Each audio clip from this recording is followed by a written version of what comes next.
because we were talking about sex drive, okay? And you spoke about the problems actually with low sex drive. But before we talk about low sex drive, what is considered high sex drive? Because that's also interesting. How do you know if you... How do I know if my sex drive is high, low? I mean, low you would know because there's no desire. But how do I know if it's normal? Usually if it's affecting your day-to-day life. So if you're always late for work because you're masturbating, or if you're having sex with 3 different people every day because you can't not live if you don't have sex. Yes, so that's obviously high. So when it's very high. When it's problematic, or when you're watching porn like 3 hours a day. Okay. That's also seen as hypersexuality, which is... Okay. And what is normal sex drive when you have, I mean, obviously, but there are actually reasons for a high sex drive. It actually could be a disorder, I mean, we won't go there, but it could... Low sex drive? No, when you have high sex drive, even low. Low. But what's normal sex drive? Like for the people out there listening to us and they're like, oh, I think I'm pretty normal, but what's normal? In a relationship, couples tend to have sex like twice a week. Yes, but it 1.5 to 2 actually a week, because apparently women prefer quality to quantity. Good to know. But so yeah, we're there. So that's... And individuals... Then it's quite difficult. But then obviously, where you're at in your life obviously we say once, twice a week. But then there's the time of the month. Then there's when the kid is wailing up all night and he's got fever. And then there's the exam. And then there's the So, but we're there. If we're there, we're good. And it shouldn't be a goal. It shouldn't be a target. Because if the couple are happy with having sex just on Valentine's Day and they're both happy. Then they're both happy. If another couple is, needs to have sex once a day, why not? If they're both happy. Usually we see people have a problem if the sexual desire is not of the same balance. level. It's not the same level. One's want more and the other one wants less. And it's always the person who wants less sex who controls sex in the relationship. Yes, so, of course. Which is very unfortunate though. Yes. Because when you have someone who wants sex 4 times a week and the other one once a week, exactly. Then chances are they'll have sex once a week, which will frustrate the other person. And make them feel unloved and rejected. Yes. I'd like to talk about that as well. It's in my head now. Do males, when they're rejected, I know we'll talk about the low sex drive of women soon, but when a male feels, maybe he asks his wife for sex and she's not in the mood, do they feel rejected? As in, is it a rejection of she doesn't want me anymore? Do they feel like that? It's very close to that because men have a tendency to show love more physically.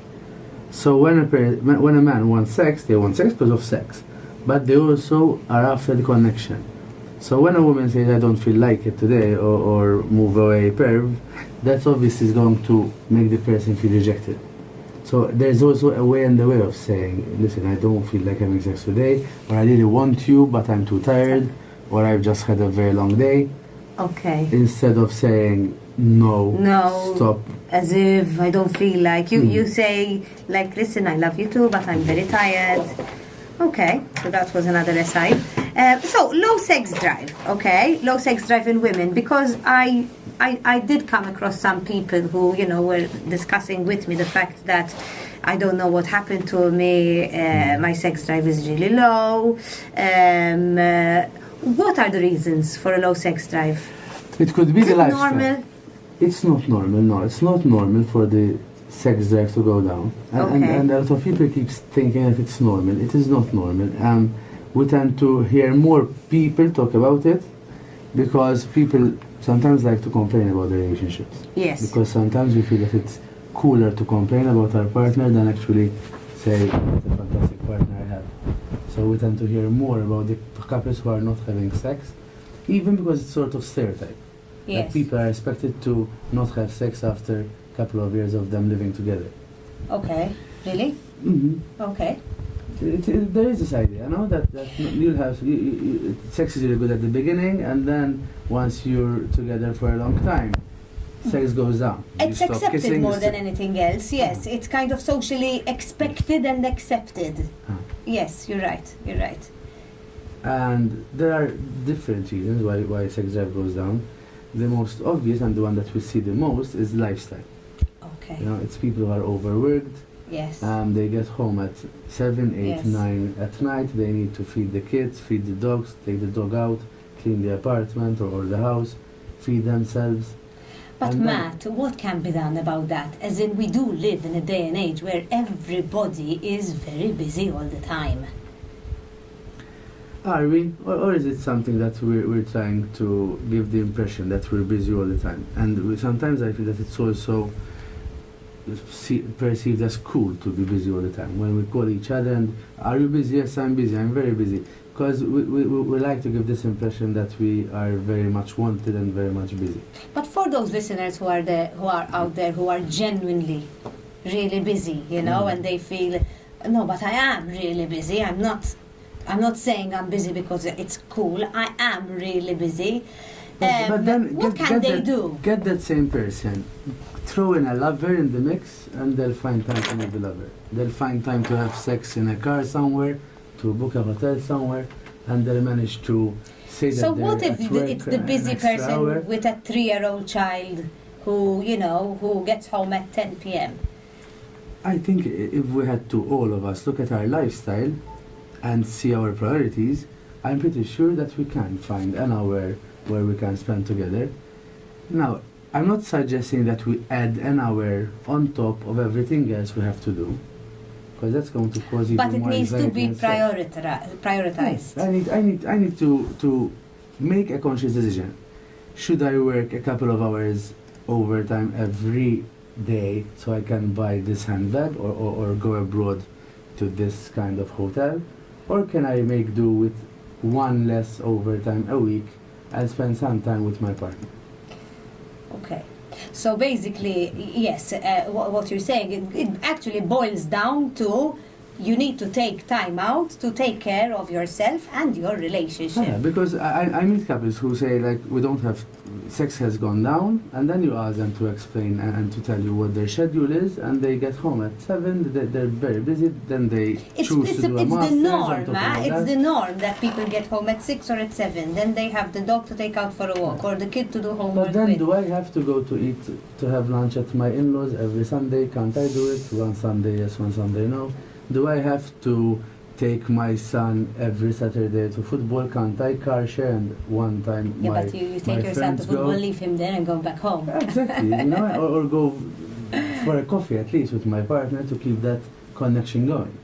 Don't you think that couples get a bit lazy?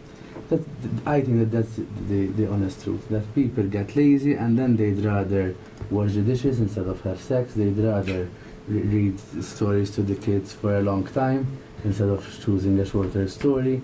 They'd rather be on the phone with their mother. They'd rather do other things than have sex with each other. So tell me about... Some people prefer to have sex by themselves than with their partner.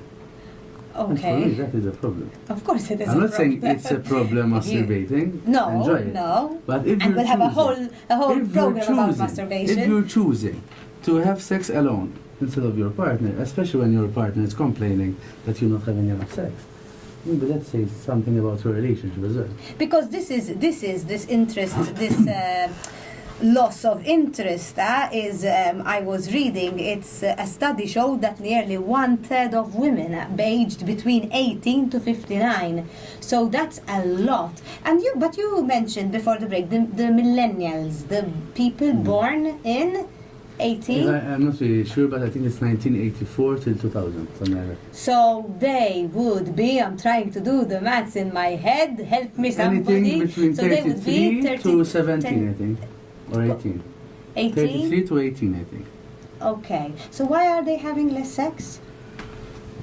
Studies suggest that it's either because they're too much involved in the digital world, Okay. or they're focused a lot on themselves.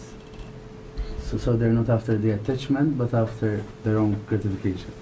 Not just sexually, but even, I'd rather go to the gym twice a day, 2 hours a day, than spend time hooking up with different people. In actual And fact. obviously this is an average. So Okay. if we're all thinking of that youngster who's promiscuous, it's one of the many.